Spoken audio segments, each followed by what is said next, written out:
Satya Sai Vahini, Chapter 17. Color and Caste. Hindu Dharma and its rules of life are based on Varna or caste and ashrama, that is, stage of life. Let us take first the principle of Varna in religion. The word Maya, used in Vedantic discussions, has generally been the target for indifference, neglect, and criticism. So too Varna. Varna and the distinctions based on it are condemned as the artifices of man. Maya is condemned likewise as against all reason, for it disregards the world, calling it illusion. The Smriti declares, Chaturvarnyam Maya Shrishtam. That is, the four Varnas are created by me. The Shruti says, Brahmanosya mukham asit, bahu rajanya krita, etc. That is, the Brahman emerged from the face, the Kshatriyas arose from the arms, etc. It is clear that Varna is created by the Lord. However, if it is propagated that the Varna system has brought about disastrous distinctions, the fault lies in misinterpreting the word. Are there in society now genuine Varnas? What exactly is Varna? Is any attempt made to discover that fact? No. Varna is just a word. Every word has a meaning, and Varna too ought to mean something, should it not?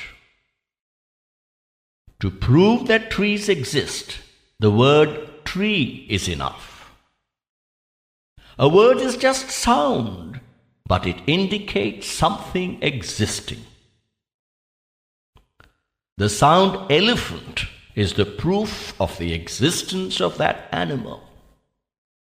So too, when the sounds cat, dog, or fox are heard, the forms of those animals present themselves before the mind's eye. The sounds were there even before us. We were born into the tangle of sounds. We did not originate them. We require groups of men and things if there is a wish to originate sound and shape it into a meaningful word. So, for every current word, a meaning must adhere. We cannot impose on it the meaning we choose. The words with their implications are there already even before our birth. We just use them whichever way we want, whenever we need. Word involves speech.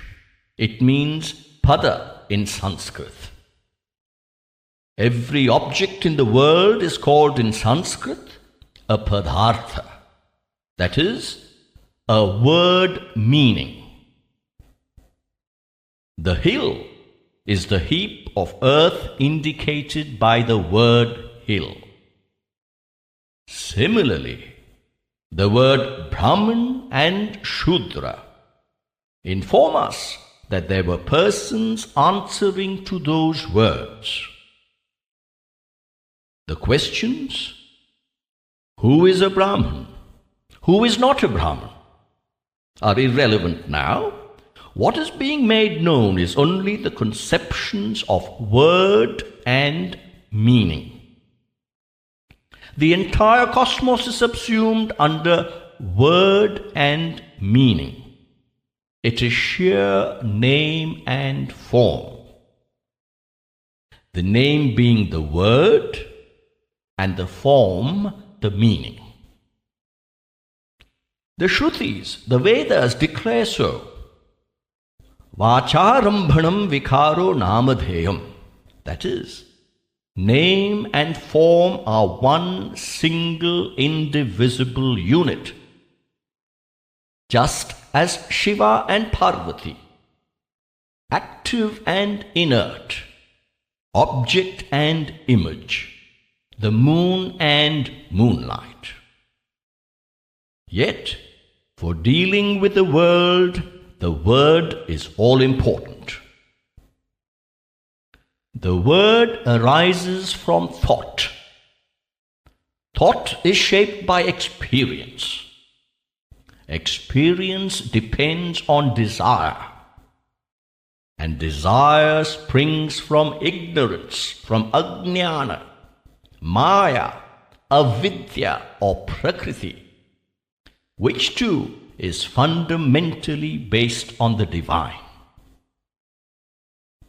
Since it is based on the divine Lord who is the splendor of wisdom, the repository of innate glory, the darkness of maya or ignorance or avidya or prakriti should not overpower us. Where light is present, darkness has no place. The Lord declared, I shall become many, and that will resulted in the cosmos and is directing it forever. Therefore, name and form are the results of that will, and not of any human will. It will be an absurd claim if man pretends that he originated them. The all-powerful Lord alone has willed so. That is the reason why he is designated as the Supreme. To the question, does God exist? The existence of the word God is the indisputable proof. The world consists of multifarious objects and each has a name. No one has discovered how or why these names get attached to these objects. Nor is it possible to explain the how and why. Even if an attempt is made, the result can be only a guess and not the truth. So it is best to conclude that it is divinely descended.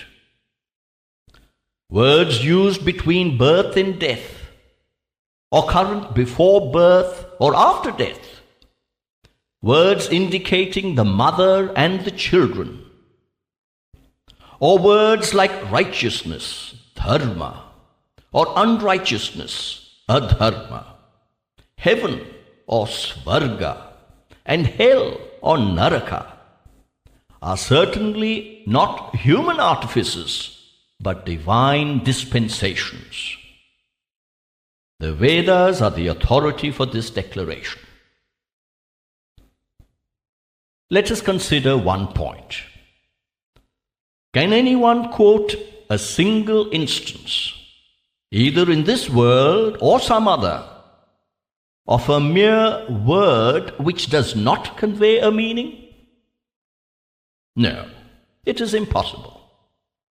Each word has a meaning. That meaning denotes a decision by God. It is only when this is recognized by men that they can grasp the mystery of life. So when it is declared that the Brahman manifested from the face, Brahmanosya mukham asit, or that the four varnas have been created by me, chaturvarnyam maya shrishtam, does it not also posit that there must have been varnas which are denoted by the word and persons who could be described as examples of representatives of that word? Do not these declarations make plain to us that the very God who created them grouped them on the basis of their tendencies and activities as varnas? So the word varna can be understood in all its bearings only if deep inquiry is made and clear thought is directed on it. The meaning of varna, the most common among the people and current everywhere, is color. But how this word came to be attached with that meaning is not known to many. This has to be known in order to grasp the true significance of the word. In the word varna, the root vra means description or elaboration, also the process of counting. The roots ra and rana, which form such words as ramana, mean enjoyment, pleasure, etc. Therefore, varna signifies accepting with pleasure after elaborate consideration. As regards color, the basic ones are white, red, and black. Other colors are but derivatives. The white symbolizes the sattvic tendency, the red the rajasic, and the black the tamasic. That is the mystery of creation. Individuals take birth according to the tendencies they appreciate, aspire for, and adopt. So the varnas into which they are born are determined by themselves and not by any external authority. Which particular tendency they choose to cultivate depends on their intellectual level. It is generally believed that desires shape the intelligence. Intelligence molds the activities, and activities decide the character and nature of life. This is the correct interpretation of the expression guna karma vibhagasha. Guna meaning quality or attribute, and karma meaning activity.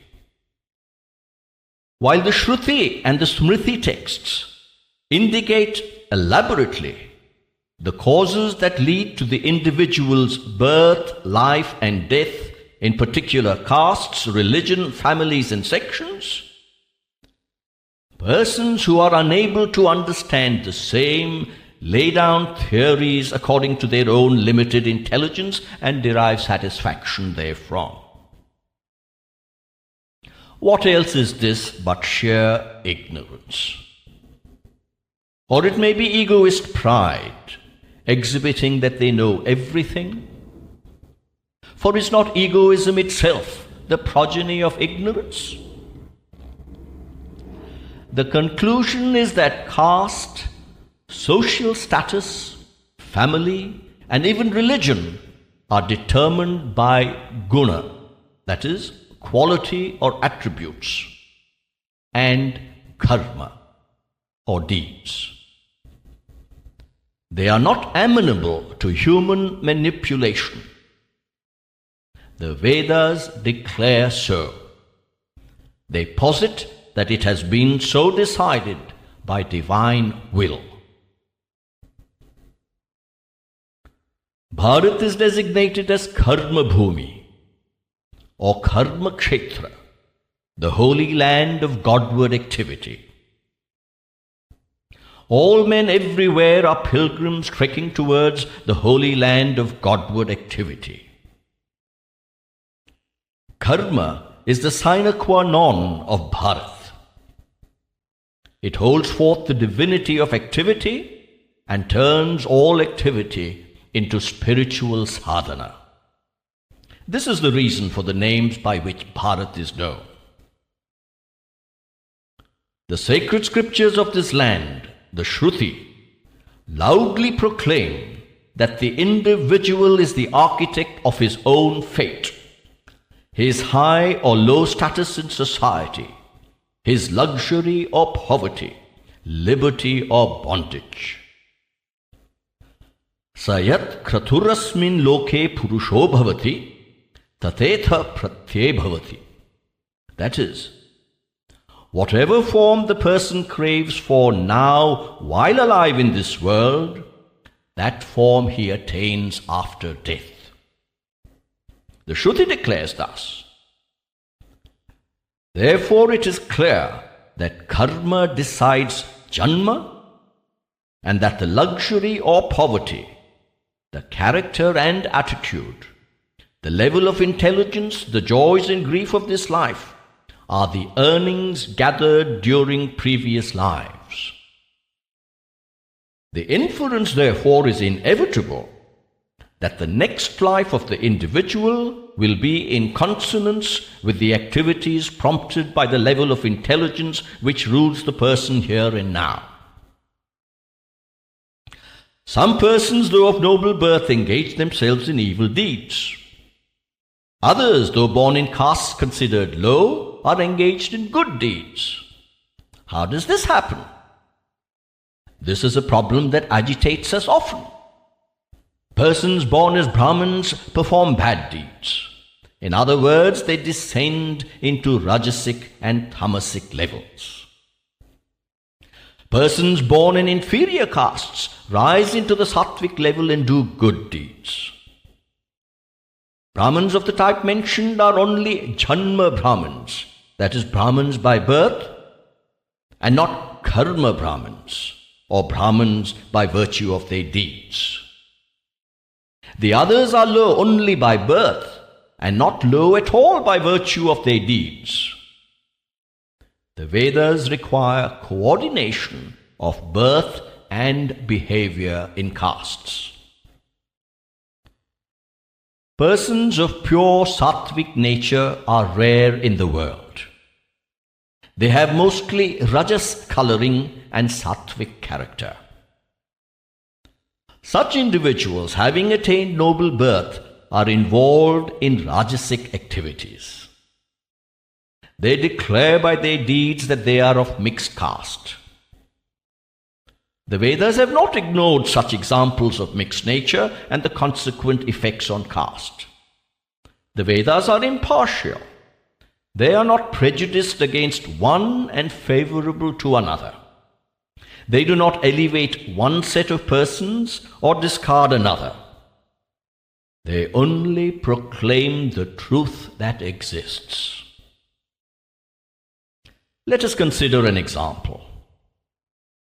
Kaushika was a Kshatriya, that is to say, a person of Rajasic nature.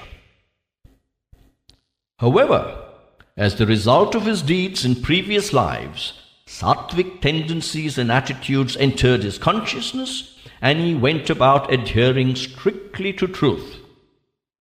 He transformed himself and sublimated his consciousness into a pure state.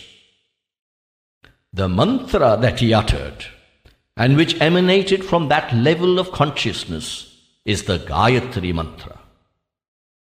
He is known as Vishwamitra, the Mitra or friend of the entire Vishwa or world, for he became the well-wisher of the entire world.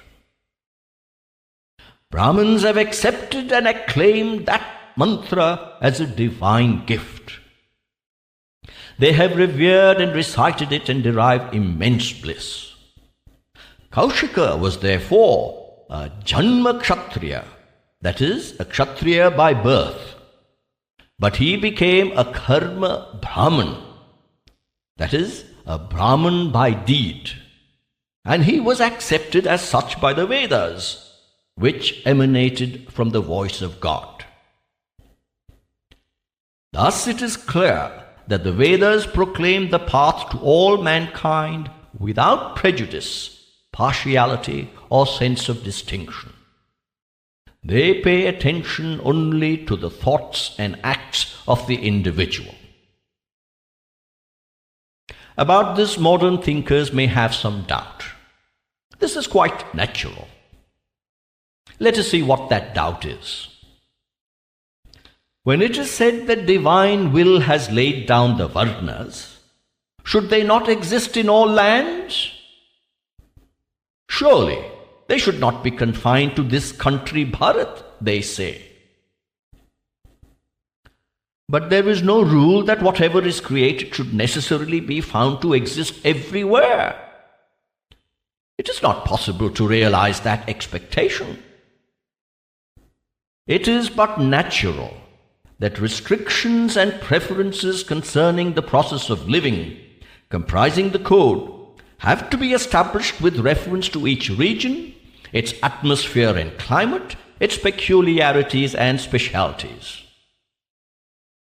There is no rule that trees that grow in Bharat should be found growing in other countries also. We cannot argue that stars which occupy the sky should exist also on the earth. There is no compulsion which insists that fish that live in water should also live on hills. God alone knows and decides what should happen to whom and where and why. All else are powerless. Events like birth are determined by circumstances of space, time, causation, and the like. They are not bound by our needs or reactions, favorable or unfavorable.